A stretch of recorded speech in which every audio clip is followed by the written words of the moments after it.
Is this the latest we've left it? Oh yeah, this is. This is the. I think this is. I think we might have done this before, but without the added idea of going. I will do this pod. Go to work. Come back. Go to sleep. Go back to work, and then it will be released. Yeah. So once this podcast is done, I will just enter the cycle of work till and beyond this podcast goes out. That's fun. Yeah. So if you're watching this podcast at 1:30 on Sunday, I'm at work. Feel sorry for me. Hello and welcome to the Mediocre podcast. I am James, the nerdy Brent Skinner. I am Fraser Oliver. Did I say the episode number? I don't think we have. I think we used to say the episode number, and then we do now. Because it used to be hello and welcome to the something. Because this is the 44th. Yeah. So we do say hello, welcome to the 44th episode. Of the Mediocre Best. But I think we just say welcome to the podcast. I think we just being offer. Maybe because we actively forgot. Yeah. We usually forget what number we're on. Oh yeah. And then we have to the whole thing of looking at it while on. It's wasting a lot of time. It is wasting a lot of life. You can see what episode it is. You know what's thumbnail going on. And title. Exactly. Right, you know what's going on. We don't care. How are you, James? I'm kind of in that. So, for a bit of context, I didn't go to bed till 4:30 yesterday because we went to like a big party to celebrate. If you watched a couple of Notes based ones, you know we've just been in play, so that's all done finally. We'll talk about that more in the Notes one. But went to a big party. I'm not particularly hungover. I'm just a little bit low energy. I'm a bit confused. I'm a bit sort of like, how does it all fucking happen? Just kind of moving right along. So it was a case of like, for me, doing my play, having a bit of a break, watching the last play, come here, pre-drink, go, and getting there. We're talking about we're getting there was a fucking ball, right? But we'll tell you all about that and all the play stuff and all that lovely stuff on the next Notes-based podcast. But this one, the last themed podcast we did ranking all the Pixar films, or we found a list where someone ranked them, we talked about it. We did very well. Did nice. Yeah, so we're going to just... We liked the views. Recycle that formula. And we seemed to gain a few subscribers, which we're not sure if it's that podcast or if it's KTC and Partner Shepherd doing some promoting. We did some promoting last night, didn't we? Yeah, we also met people last night who wanted to... come on, or actually, like, because... We were networking. We were great. We were doing some wine-based networking. So that was so funny. We just turned up with fucking mental. So I thought, where do we go next after Pixar? Marvel. The MCU. Any MCU film ranked. Now, usually with these, whether it's like the little segments we do in a podcast or the Pixar one, I will sort of veto, like sort of skim over like the first, just to. I haven't done that with this one. So this could be a very good ranking. Which go, I agree, or it could be a fucking disaster. I couldn't tell you. This might sound. I think because it's all one connected universe. I feel like overall, if you compared everyone's Pixar rankings in some form of mathematical way compared to people's MCU rankings, I feel like people's MCU rankings would be closer. Yes, I think there are definitely similar. some MCU films that are like widely regarded as awful or widely regarded as incredible. Then you'll have people who go, I'm not too fussed on Toy Story compared to I love the Toy Stories. Like Monsters Inc. was 13th. Yeah, which you dumb fucks. Good one, well done. And not how Wall-E it works. won, right? We're not getting into that, are we? No, yes, because I will. So 30 films. So this is. Has this got the TV shows in there or not? It is every movie. Okay, we might, if we need more time, we'll just add on the TV shows at the end. So, I'm ready for a rant, James. Oh God. Number 30, Eternals. At the bottom? Is the bottom. That sets the tone for this list, doesn't it? So, I think Eternals is the exception that proves the rule. In terms of that is the one big MCU film where people have gone it is a Marmite MCU film. I love it. I think Eternals. I think Eternals for me is top 10 MCU. I just think in terms of, especially at the stage I am now, where I'm kind of like a little bit superhero fatigued. Yeah. A little bit like, come on, you kind of got to do something a bit wee different with your stories. I'm kind of at the stage where, like, Eternals Eternals felt like the first time in a while that, like, without gimmicks, it just took a story incredibly seriously. Yeah, in a great way. Yeah, because Marvel's got that thing recently where they're chugging in little gimmicks and jokes, and like it's like I'd like just a good film. Yeah, Eternals, there was no stupid gags and it's a very good film, and it's like there's a joke. What you call it, like the Phase 2, early Phase 3 method of like, oh, we're going to try superhero films, but in different genres. Like you've got Ant-Man the heist film, you've got the Star Wars looking Guardians of the Galaxy, you've got the spy and espionage shit of Winter Soldier. This film kind of does that, but in the more interesting way of going, what if we just did practically a full-on drama? Just it's proper character-focused, interesting ideas and themes and moral questions. It's just interesting. Yeah, it's new. Yeah, it's new and that is awful that they put it 30th. No, that is a shame. 29 is the Incredible Hulk. Kind of always forget about the Incredible Hulk. The problem is that obviously because of the Edward Norton situation, it doesn't feel like an MCU film. Yeah, and it isn't a very good. I'm not a fan of the Incredible Hulk. I think I've seen it. I think every film within the Infinity Saga, I think one way or another, I've seen at least 3 times. Yeah. I think the last time, because I think I rewatched them all for Endgame as well. I did. Which I didn't know why I did, because I also did it for Infinity War, which was a year earlier, but sure. I think the last time I watched Incredible Hulk, I was like, you know what? If you ever do a rewatch, you know exactly what happens. You don't really need... No. It's not a pivotal film in the MCU. Everyone knows the story of Hulk and how he got to be the Hulk. And you can picture what it's going to be. They're going to go, whoa, this is scary. Should probably try and kill this one. You know the story. Yeah. You're not going to get anything out of watching... Like, people say, oh, you know the story of Spider-Man. Yes, but Spider-Man is a good film. Like it's one of those things where I probably will end up watching it again at some point in my life. But for the next 10 years, I am good. I know that I get the gist of it. I know the story. I'm not sitting through it. And that's why it probably is for me the weakest, because even with, obviously I presume like your Thor the Dark World is coming soon, like your Captain Marvel's, a couple of the Iron Men, like at least with those, like especially within this universe, they are watchable as part of the universe. I think it's because they're connected, they're watchable. Because the Hulk is so disconnected, you get you get nothing from it. Like you lose. Good day, sir.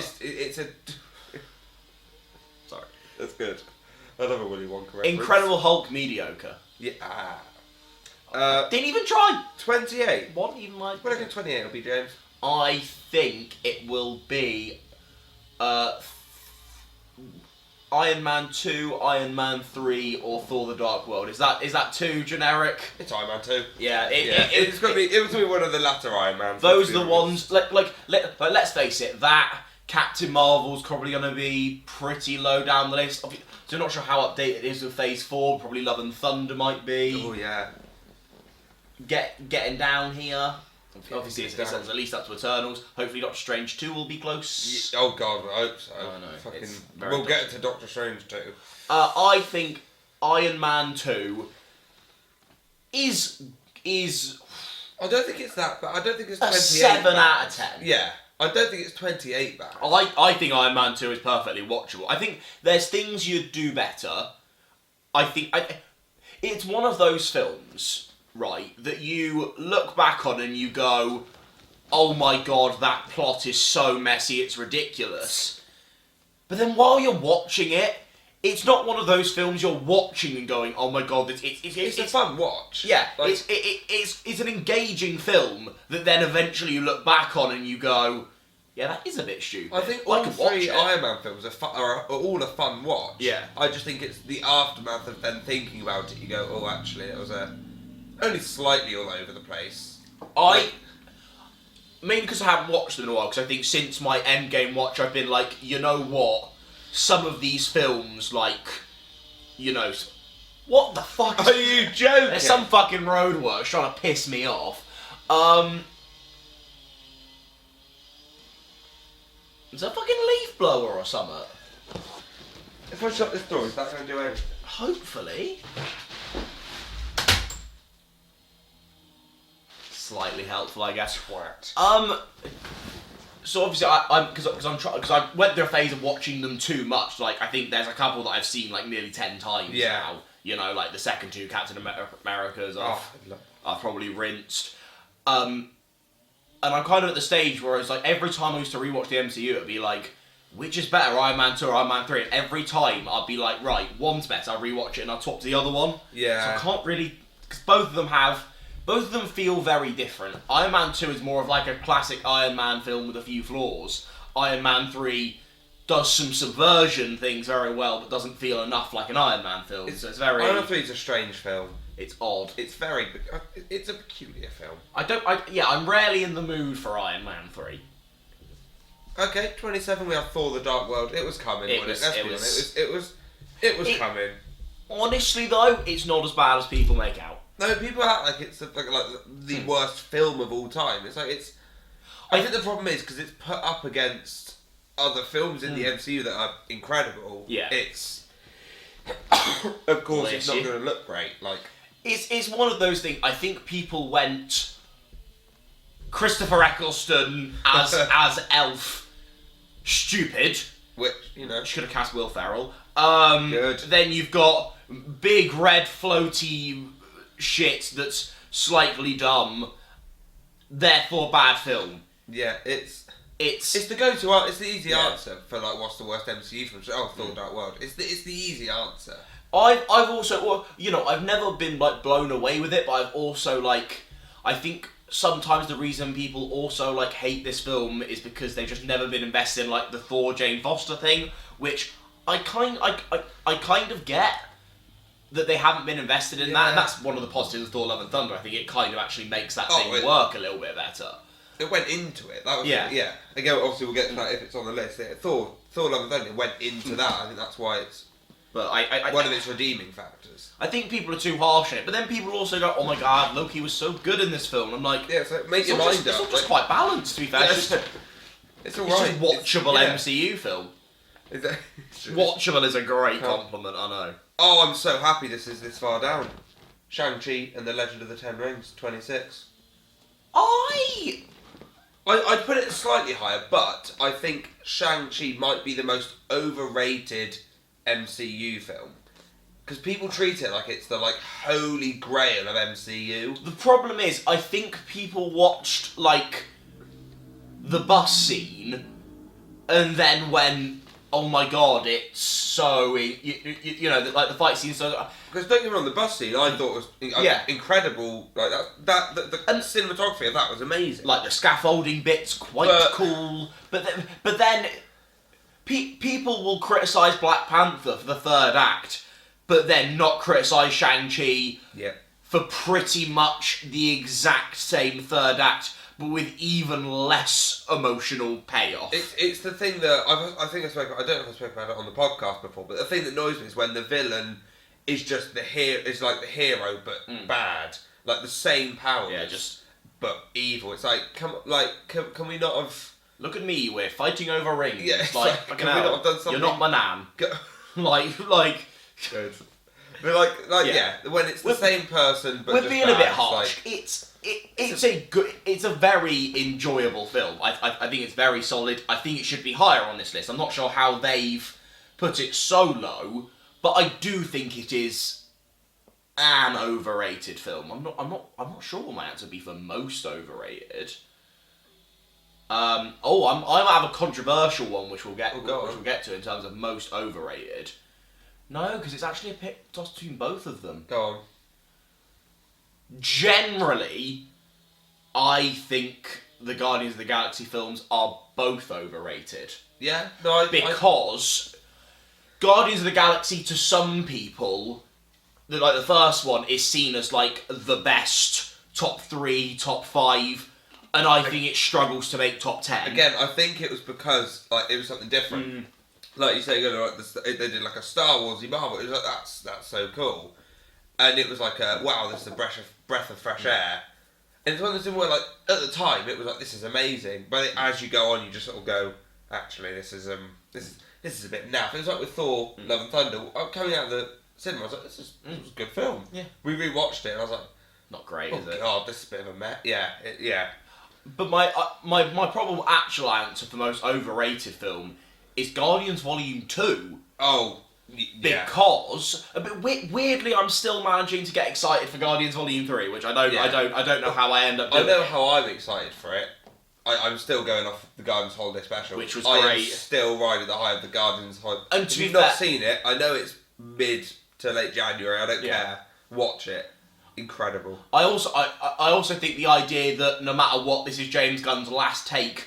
I feel like no limits, no restrictions. He can just do practically whatever he wants. People are going to die. People are just going to die left, right, and centre in this film. But with Volume 2, I think it's pretty bad. It's the green screens that do it for me. Yeah. The first film at least has quite a lot of like practical sets and it feels real. So much green screen, and the fact that it's not funny. No. And we just spend so much time with you've either got when the best plotline is in your film is Yondu versus Taserface.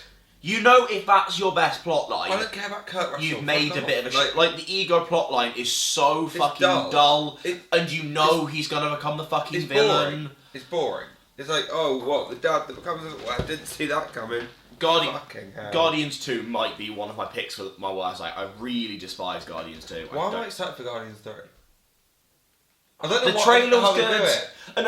And They trick you. I think the characters have so much potential. Like I feel like, right, and I could be wrong with this, but Quantum Mania could be... Like my expectations for it are kind of like it could be as good as an 8 out of 10 and as bad as a 6 out of 10. Yeah. I feel like Guardians 3 could be a 10 out of 10 or a 2 out of 10. Oh, it's either going to smash it out of the park or it's going to be one of the worst MCU films. There's going to be no in between. Alright, well, Doctor Strange at 25. The first Doctor Strange. Right. That's a strange choice, that. Clever. I didn't mean to do that. I don't think that's true. I think that's bollocks. This is why I'm going to start reading what they've said. Yeah, please, because I think... the problem is, some people discounted Doctor Strange by going, oh, it's Iron Man, but with fucking Merlin magic. And you're there like, it's a superhero origin story. There's not really much variation we can do on this, and it does tell an interesting story. I don't get the Doctor Strange disrespect. No, but they haven't really. They're just sort of doing synopsis of the film. Oh, fucking ridiculous. Ridiculous, man. But that is a weird. Oh dear. You said yesterday. Yeah. That's. I don't agree with that at all. I might agree with this one. 24 is Black Widow. I don't know if I do 24. Yeah, that's fair. It's. I think. Oh God, hello. Oh God. It's gonna kill itself. Let me go get the other one from upstairs. I can leave it on in case you do anything. Yeah, okay. Tell them about Black Widow, Jay. Black Widow. You see, oh God, you got a lovely shot of my knees there. Wait, should I do this in the proper style of like a nerdy Brit video? Right, okay. You see, my problem with Black Widow is it's a little bit overrated. But the problem with Black Widow being an overrated film is that no one really rates Black Widow as a film anyway. And the problem with that is if I already find it overrated, it's therefore not a very good film. It feels bland, it feels mediocre. We've been clamouring for a Black Widow film for years, and the problem is they did nothing interesting with the concept. David Harbour is very funny though. The best. All I'm going to say is if that doesn't prove that the nerdy Brit is like a character. Hello. Great. Like, I can literally just kind of like turn him on. It's kind of like what you have to do. Oh, hello. Okay. No, yeah, Black Widow, just dull. Just didn't really do anything. Good old Florence Pugh. No, too bad. The Florence Pugh stuff is funny, but the problem is it's quite bad if one of the weakest parts of a Black Widow film is Black Widow. Yeah. I mean, it was too little, too late. Because that's the thing. Don't kill her off and then expect us to care when in between Civil War and Infinity War she went off on a fucking jolly. This was my main point with it. Was like any stakes of that film were wiped away when we know what happens to Black Widow. Like when we know what happens to her, there's no stakes in the film. Any danger, any like slight problem, we're like. Well, she's gonna fucking be okay. Like, also feels like the wrong slot for a prequel. It felt like they wanted to introduce Florence Pugh. We just needed a year later. To be fair, if that's what it gave us going forward in the MCU, that's fine. But then I feel like the more interesting way to go if you want to do a prequel kind of thing is probably like pre anything we've seen of her. You know, like proper like back in the old day, getting the red on her ledger. Yeah. Oh. Oh, God. Yeah, because it was like a works? half prequel. Yeah. And it's like, okay. Okay, yeah, Do sure. a half prequel, yeah. Yes, we love I really wanted to know what she did in that. I was... God. Honestly, I couldn't sleep at night. So what happened in that little period of time? Wait, I don't know. Now you know. Now you know. Awful. Oh, I know. Here we go. 23, Thor, Love and Thunder. It would be nice to know it's updated. How's that survived so long? Yeah, it's a bit of a shame. We said it earlier, like, first watch of it, we both thought, that was a relatively... It's a very... MCU standards, it's a good film. It's a good MCU film. Watched it again. Oh. It's one of those where it's got, like... It feels like you could watch like a 2-minute clip of that and like you know scrolling through your Facebook watching and just like, oh that's genuinely funny.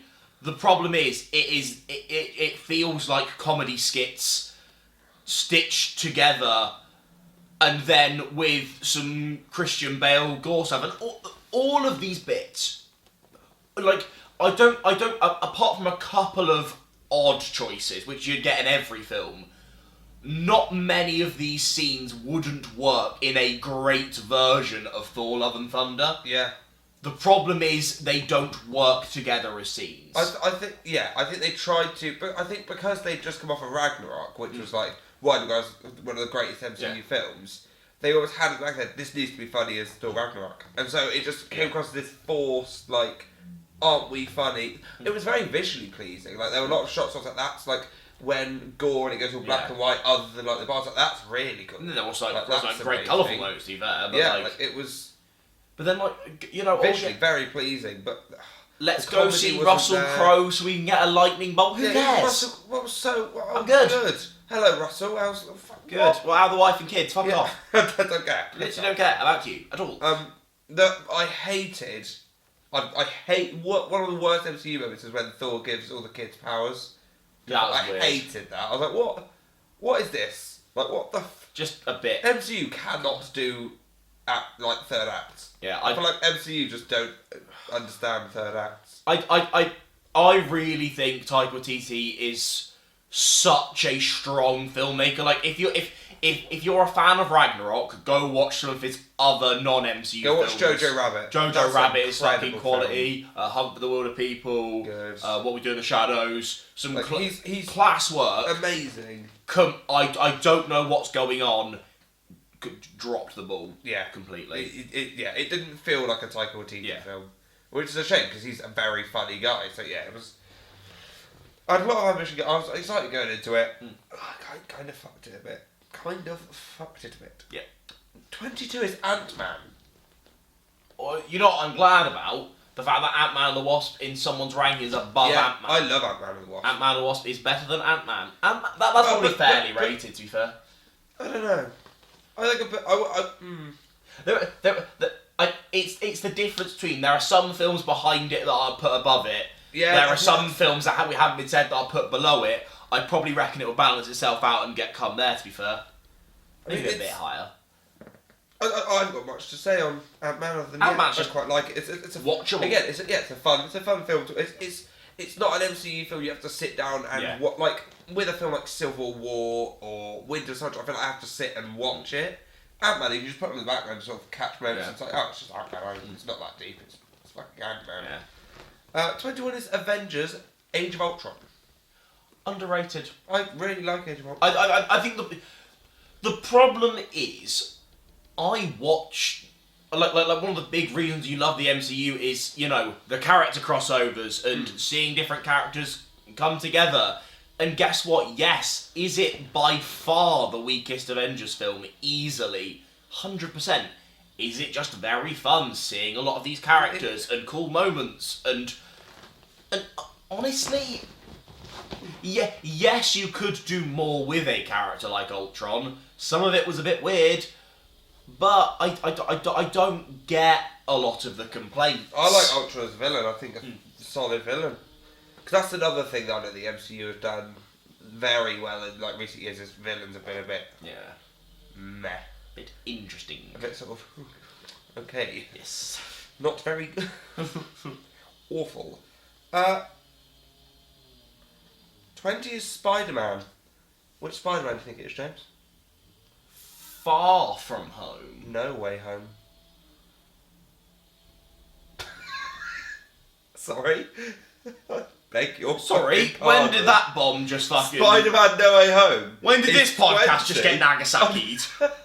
Nagamachati. So that's such a... What the fuck? What is... No way. Can you read? He can read. I can read, I know. Fuck me. What? What? Right, okay, the main thing is like it holds no surprises, it delivers exactly what's expected. Sorry. What? 2 fucking characters we've not seen on screen for 20 fucking years? Oh, fuck off. Do I think it could have been done a little bit better? Yes. But, like, 20, that is outrageous. It's one of those things where there are slightly weaker elements of the film that don't quite work, that you then forgive for just the pure moments of joy and nostalgia. I say there's nothing... I don't think... Even Endgame, I don't think, for me, matched seeing Toby and Andrew. Like, seeing... Because I grew up with... Like, those... I watched those films a lot growing up. So, and I fucking love Alfred Molina. Absolute hero. Yeah, Willem Dafoe is the greatest on-screen villain. He smashed I will die on that hill. The Joker? Okay, fuck off. Willem Dafoe as Green Goblin, I think, might be one of the best performances. Willem Dafoe as the Joker! Should happen! So good.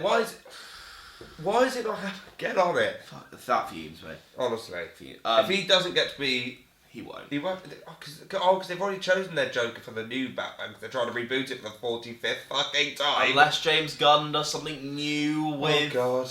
I fucking hope not. It's fucking James Gunn. I think I'm okay. I think I'm alright. I think I'll survive.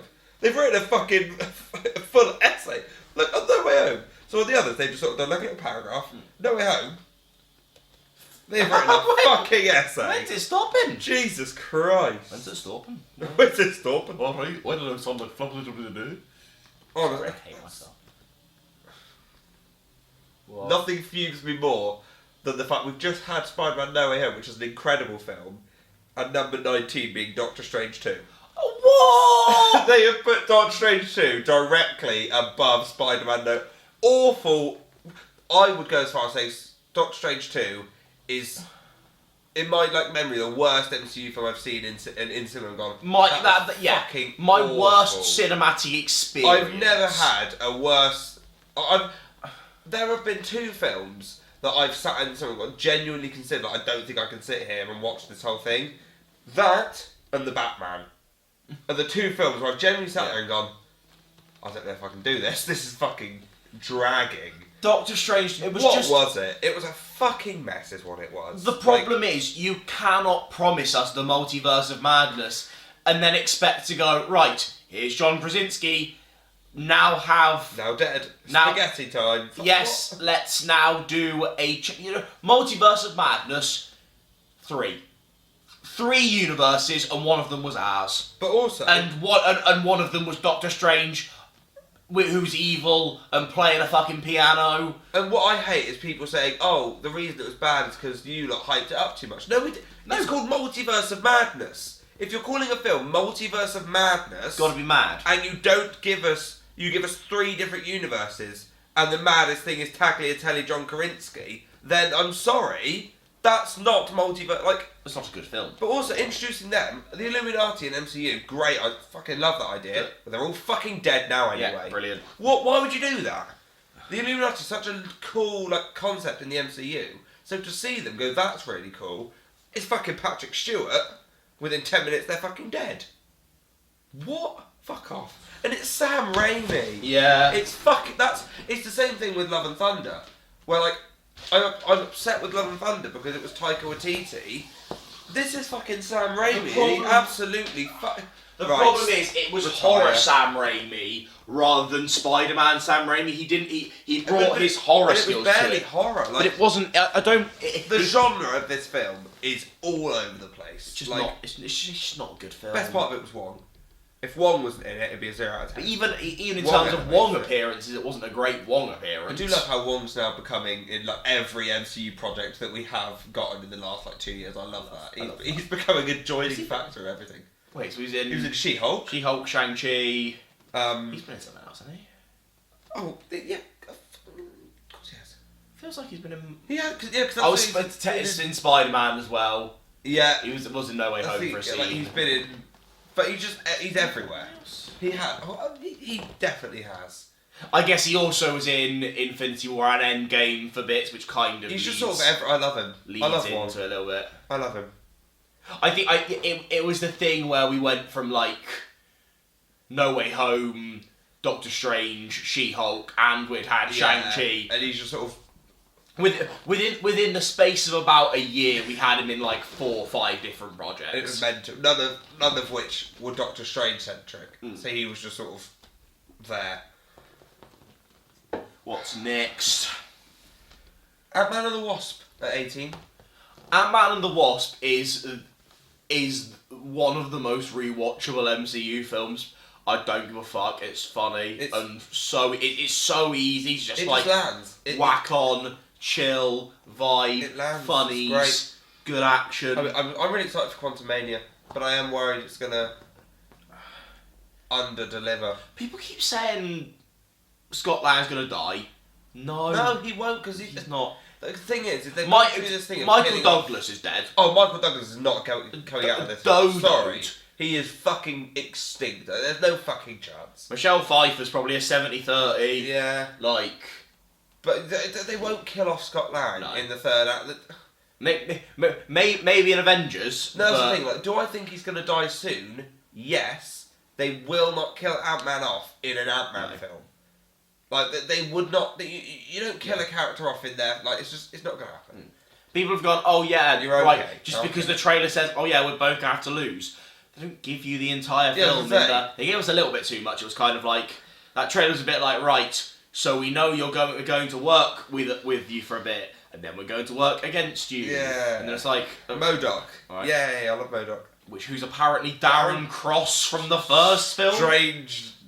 Not sure that's how MODOK works, I but love sure. MODOK. I don't know. MODOK's a fucking strange character anyway. It's like Jess, isn't it? Just a big head floating around. That's incredible. There you go, Jess. I'm so sorry. That's amazing. I'm not. 17 is Thor. I think Thor. I just really like Kevin Branagh. Yeah. Kevin Branagh. You dumb cunt. Yeah, Kenneth Branagh isn't it? Kenneth Branagh is great. I think it just has. It has the right feel. I feel like. I feel like the reason after Age of Ultron they went in a new direction with Thor because. But to be fair, even the Avengers a little bit, but Thor: The Dark World and Age of Ultron kind of has a very generic Thor. I feel like people didn't understand that there was a real energy and feeling and gravitas, that the Shakespearean quality behind the first Thor. That if you don't understand, but you still try and translate that characterization, it just ends up becoming a little bit bland. I do love the Shakespearean stuff with Thor. I think that's very.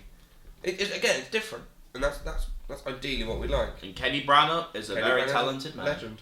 Come on, God. 16 is Spider-Man. Is it Far From Home or is it Homecoming? Hope it's Far From Fucking Home. It is Far From Fucking Home. Which should be how that's made it. Far From Home is not naff. great. That's what it is. It's just a bit naff. I rate all the Mysterio stuff. Oh, Mysterio as a villain, I think, is very, very interesting. The way they played it, I thought was very good. Homecoming has this great balance of doing the high school stuff, doing the Peter Parker stuff, yet also doing like a lot with like Michael Keaton's Vulture and all the cool stuff behind that. There's too much school shenanigans. Yeah, it's. I don't care about Flash. I'm not bothered. I'm not asked. It's not engaging. I'm not enough. asked. But no, I think Mysterio is very, very cool. Yeah. I love Mysterio. Captain Marvel, 15. That's made it very I high. kind of forgot about it. I don't know how it got that high. I think it's underrated. I'll say that. I think people. I think there are a lot of people who are just sexist. Is Brie Larson my favourite MCU actress in the world? No, she isn't. Sorry. But I don't think she's as bad as people say it is. I don't think this film is as bad as people say it is. I think there are some sweaty virgins in their basements who can't take being told that sometimes they're a bit wet. That's good. I can't. No, that was good. You know, is what it is, isn't it? 14, we got the last of the Spider-Man trilogy, Spider-Man Homecoming. We just said, like, yeah, it Spider-Man does Homecoming a is lovely just balance. It's one of those things where I think the reason why Infinity War, Endgame, Far From Home, some of these later Spider-Man appearances, even if I think Infinity War's great, but like, you know, Endgame and Far From Home, we don't really get much. Things aren't great, but the transition from Civil War with Homecoming as a big fucking totem pole into Infinity War, like by the time we got to Infinity War, people were already saying best Spider-Man, and it's and Homecoming is such a massive part of that. It's like how smooth that from Civil War straight. It has this energy to it that's incredibly infectious, yet also feels, because obviously now we're older than the character is, but when Homecoming came out, I was Peter Parker's age, so it was kind of like I'm constantly getting stuck pulling lifts out the Washington Monument. Honestly, if I had a fucking pound for every time I was stuck on the Washington Monument, I'd be a millionaire, James. Fuck me, a million times. I know. God, lifts go wrong every day in there. Pesky Washington Monument. Oh, no. I didn't know there was a lift. I didn't know there was a lift. Is it the Washington Monument? I don't know my America. Where it is, I didn't know there was a lift in it until Spider-Man Homecoming. Yeah. Don't know what it is. Just a big schlong looking thing, isn't it? 13.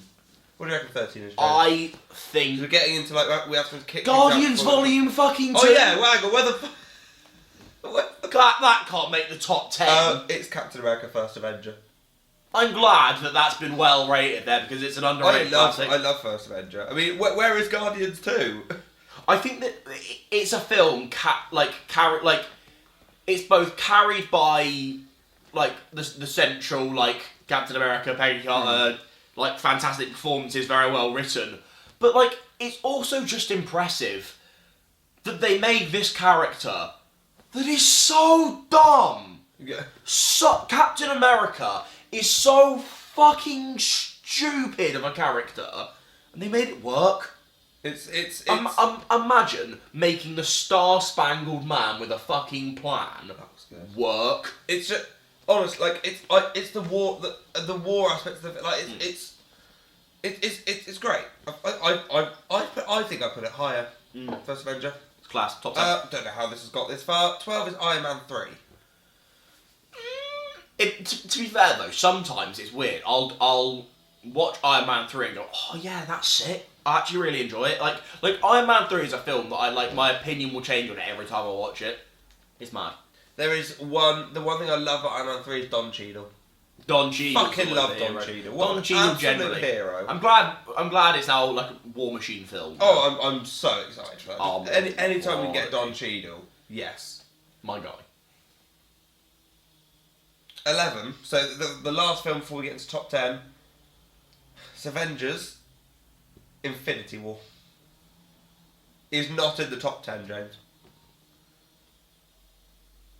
I don't want to. You know, if we did editing on this podcast, Yeah, I'd zoom in. You know the little like circle, you get like the. Mental. Like, What the fuck?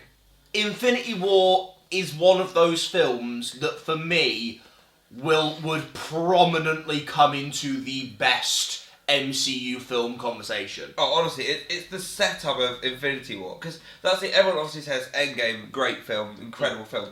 Yes, it's good because of the setup we get in Infinity War. Like without the amazing, if Infinity War wasn't good, you'd be a bit like. But the setup of Infinity War just leaves you wanting Endgame, and then it came and I was like, this is. Incredible. I struggle to decide what I prefer between Infinity War and Endgame, because I think people would find it hard to deny that overall, as a start to finish experience, Infinity War is better on most levels. The problem is, for me, Endgame hits heights more than No Way Home. Oh, it's Portals. The Portals. The Portals, fucking, fight the fucking scene. song Portals. Like the score Portals is fucking amazing. Right? And bearing in mind as well, the rest of the film is great. It's just you know, not like, but like that's the debate. For me, it's the difference between Infinity War is the 9.5 out of 10 all the way fucking through, compared to an 8 out of 10 film, which becomes a fucking 11. Yeah, it's honestly incredible. How Infinity War's being rated that low? I suppose Thanos by it fucking self. Honestly, Thanos is a villain. It's just we've gone very recent with this list. 10 is Black Panther: Wakanda Forever. I've only seen it once. I say we literally saw it when it came. I don't think I could. I don't think I could say much on this. I honestly think my opinion will be cemented. I need to see it. A rewatch. Yeah. No, because I think I do have I like some of the complexities. I think it's also hard to rate this film because it's both a tribute to Chadwick Boseman, but also does slightly struggle without the presence of it. It was kind of, you kind of have to give him a free pass because you know it was tough to make this film, and first of all, without that character, but having to deal with the ramifications of not having that character. Yeah, it was. Yeah, I don't think I can say much on. Okay, number 9 is Iron Man. The first Iron Man is quite overrated. I think it's the Toy Story argument. It's the, oh my god, it was the first. Yeah. Like, I'm sorry, I'm not. You don't get brownie points. No, well done. You started. Well done. I'm going to judge you compared to the other films, not because you were made in 2008. Fuck me, silly. I've got to judge you on what you are, and you are a very solid, enjoyable film that probably sits in the bottom half of this list. Number 8, James. It's Guardians 2. How is that? How have they justified that? How right? Bottom 5, bottom 3. This sentence sums up why it's not good. Gunn skips introductions and goes right to the funny. It's not funny. No. Oh yes, I love it when Chris Pratt goes annulax batteries and Dave Bautista goes harbulary batteries, because that's real witty humour, guys. Just saying the different word to what I just said is real funny. You know it's bad when the funniest Guardians joke is not in a Guardians film, because the where is Gamora, who is Gamora, why is Gamora, that is the funniest thing the Guardians have ever done. That is so good. The Guardians worked best in Infinity War. Oh, they were. Yeah. That was the Guardians was best because it had the heights of their comedy and the heights of their emotion. I think it's pretty much undeniable that the Guardians were best used in Infinity War. They're good side characters. I don't know if they're good as Oh, for fuck. Like, they work in Thor: Love and Thunder. I wanted a bit more of them, to be fair. Number 7 is Captain America. Which one are you reckoning? We've got 2 left. I think it will be Civil War. You would be right in thinking it's Civil War. Which, for me, I'm not sure if it would remain this way. For a long, long time, Civil War was my highest rated. I love Civil War. It's a great film. Yes, it's got the airport battle scene, which is an incredible whole thing. It's but just even got outside drama. of that, it's a proper. And it's Russo brothers. I mean, I never want the MCU to feel like as dark as like DC, but I really wish like this it was tone the politics of it for the MCU. Like the latter 2 Captain America films. There's this tone. There's this gravitas. It's and like it's importance to it. Like it's not like let's have a laugh and a joke. There is a meaning to it. And it makes you care about characters. Like at this point, I care less about Thor as a character because he has just ended up becoming the humour guy. Whereas, like Captain America and Tony at this point, we were just like, it was tension and there was drama and we cared. And I mean, obviously we got Spider-Man. Spider-Man, fantastic. And fucking hell, let's face it might be a dull point, but arguably the best action in any. I think it's the film that can happily put like 3 different entries in like your top 10 MCU action scenes, which is really. But yeah, the airport battle scene is undeniably just incredible. Number 6 is Guardians of the Galaxy. Just missing out on top 5. Not sure how. I don't know how either of the Guardians films have got into the top 10. I can see the original Guardians of the Galaxy just isn't quite for me. But I still rate it quite a lot. I think it's an incredible. It's quite dumb that the 2 Guardians of the Galaxy films are so close together because I'm not sure how you can watch Guardians of the Galaxy, then watch Volume 2 and go, oh, those were quite similar. They were like so vastly different. It's ridiculous. Literally, just Civil War in between those 2 is like. With the fact that Civil War is between, that's mental. Okay, number 5 is Endgame.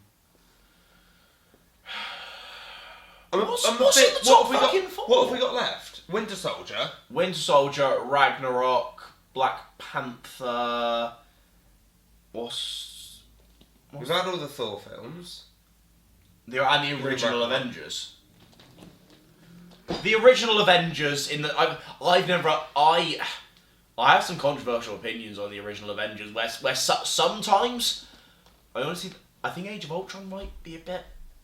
I think the nostalgia of seeing the team come together is very good, but sometimes you are also there thinking that's the weakest Captain America appearance. Yeah, there are lots of. It's quite similar to the Toy Story thing. You're saying with Iron Man. It's like it was the first Avengers film, so there were bits that were a bit meh. Like obviously it's the first time the team's working together, but there are bits where I was a bit like, it didn't feel there. Compare the dramatic tension of some of those Civil War talking scenes with the Avengers scene, and bearing in mind a lot of what that first Avengers film was based on is the tension between characters.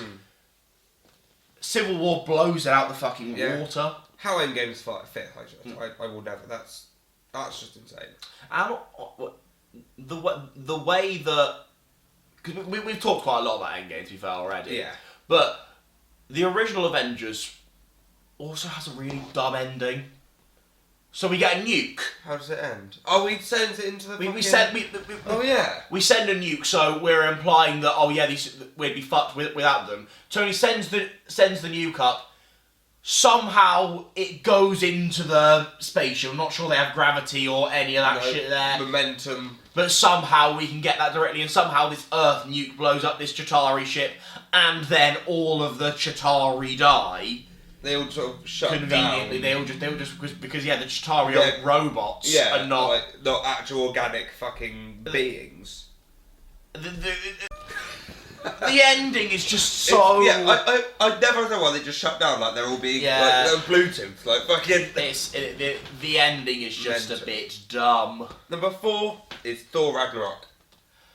Fair enough. I can't really say much on that. Good funny. Number 3 is Captain America and the Winter Soldier. It's just. It's just The problem is, I'm there like, yes, someone puts it through on their list. I could very well agree as long as with it's in them. top 3, I'm not gonna fucking. But compared to the films, it's around. So wait, so that means that Black Panther's probably top. It's Black probably Panther. Go to Avengers around, Assemble them. Oh yeah. We'll probably go to Avengers Assemble then Black Panther. I was wrong.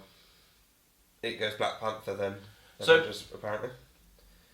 So Black Panther second, and then first is the Avengers. Black Panther is a top 10 very good film.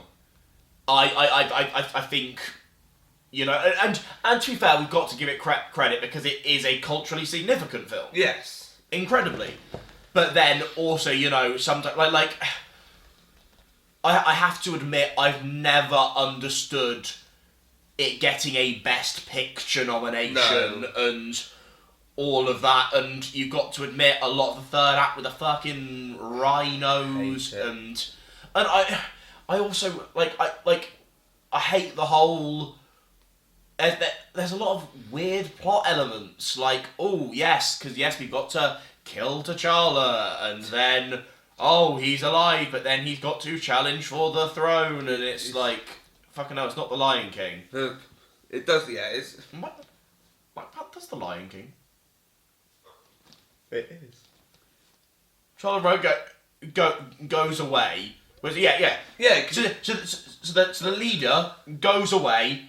A new person comes to power, causes some havoc, and then the old bloke has to come back and go with some old mates and fight for the throne. And fight for the throne and restore Black order. Panther is just Lion King. Well, that's a fucking development. He. And then Avengers. We kind of spoke about the first Avengers film.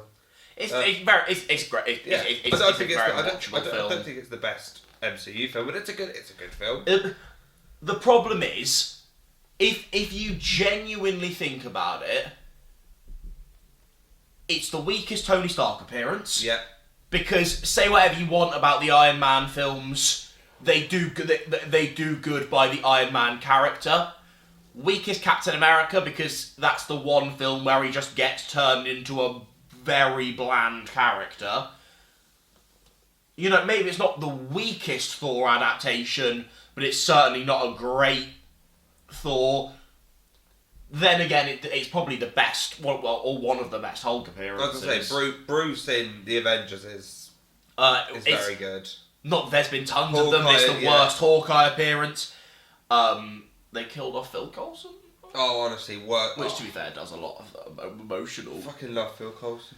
But yeah, spin him off. What did you think of our MCU ranking? Did you like it? Did you not like it? Let us know in the comments below. Also, what big team of Bob Wops do you also rank? Because we do have the Disney Plus shows that we could go through. Yeah. That might have to be in a waffly episode though, because I don't think that'll be a whole podcast. Yeah, because we'll have to go too in depth, and that'll be a bit too analysis-y and dull. Yeah, no one wants to see that. But yeah, we'll think of something. We'll do more full podcasts. We'll do a full. I have no plans. We'll sort something out.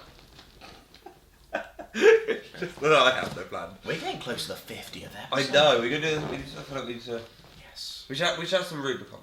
Yeah, we should have some Rubicon. Get some Rubicon in. Maybe see if anyone wants to pop on the big 50th. Yeah. Just extravaganza. We'll do something cool in March. It'll be late March, early April, won't it? It will. Oh, that's scary. That is really scary. Oh god. Usually pronounce scary. Yeah. Why am I doing right.